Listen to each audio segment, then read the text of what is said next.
The architecture of connection. In the modern world, marriage is no longer a sturdy fortress built by tradition, it has become a fragile bridge suspended over an abyss of ego. When personal compatibility is absent and the silent language of friendship remains unspoken, the structure is destined to collapse, adding only another ruin to the growing landscape of broken vows. The old justification that everyone does it has withered away. We have come to realize that every heart is a unique shore, and not every tide is meant to wash over it. Today, society has become an archipelago of isolated islands. The city of ambition often drives people to seek only their own comfort. In one corner, there is a longing for the marketplace of vanity where connection is measured by acquisitions and gold. In another, there are those who prefer the transient docks, seeking only the brief warmth of a passing ship, a fleeting encounter before sailing away into the fog of detachment. For many, the goal is simply to visit without ever settling. However, a true union cannot exist without the gravity of attachment. Real stability is found when two landscapes, perhaps the meadow and the hill, find a shared horizon. This is the comfort of true compatibility when being together feels as natural as the earth meeting the sky. Sometimes this cohesion is forged in the fires of the volcano, the intense, illusory passion of infatuation that blinds the eyes to flaws and paints the partner as a perfect masterpiece.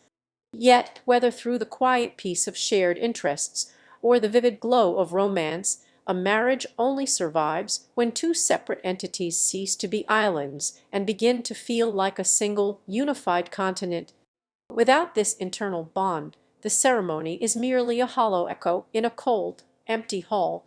The architecture of the accidental harbor. The history of unions often begins not with a blueprint, but with a storm. In the chronicles of the old map, the 20th century, there was a phenomenon known as the emergency harbor. It happened when the rain met the earth without preparation, and a new life began to sprout. In those days, the appearance of a small seed was an absolute command to build a fortress around it. Marriage was the wall constructed to protect the sprout, regardless of whether the two territories, the highland and the lowland, actually suited one another.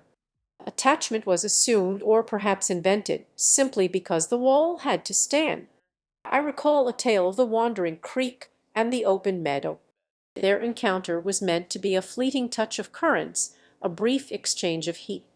Many expected the creek to flow past after quenching its thirst, yet strangely, it carved a permanent channel. For years the water remained, turning a temporary path into a lasting river. Even more curious is the legend of the public square, a place where many travelers rested. When a new life appeared there, the gray spires, the elders insisted that the traveler who had most recently passed through must claim the land. In a strange twist of alchemy, the public square fenced itself in and became a private garden, proving that even the most chaotic beginnings can sometimes stabilize into a domestic landscape. However, as we moved toward the modern desert, the walls began to crumble. The small seed is no longer a command to build, it is often seen as an individual burden. We now live in an era of the great isolation. The mountains claim they only need the clouds for a moment to produce a stream, then wish for the clouds to vanish. The clouds believe they provide the rain as a solo act, viewing the mountain as nothing more than a necessary peak to break their fall. It is a world of nomads. The crisis lies in the refusal to master the gates of prevention. Many territories refuse to build levees or dikes, yet they fear the flood. They seek the thrill of the rising tide without the responsibility of the saturated soil. No flood, no problem is the mantra of the new age. Consequently, the landscapes remain barren and silent. While the old world was a crowded fortress built on accidental seeds, the new world is a vast, quiet playground where everyone dances alone, avoiding the planting of anything that might require them to stay in one place. The horizon of conscious synthesis. In the twilight of the modern desert, where every dune seeks to remain untouched by the wind of another, the question arises, is there hope for a new kind of sanctuary?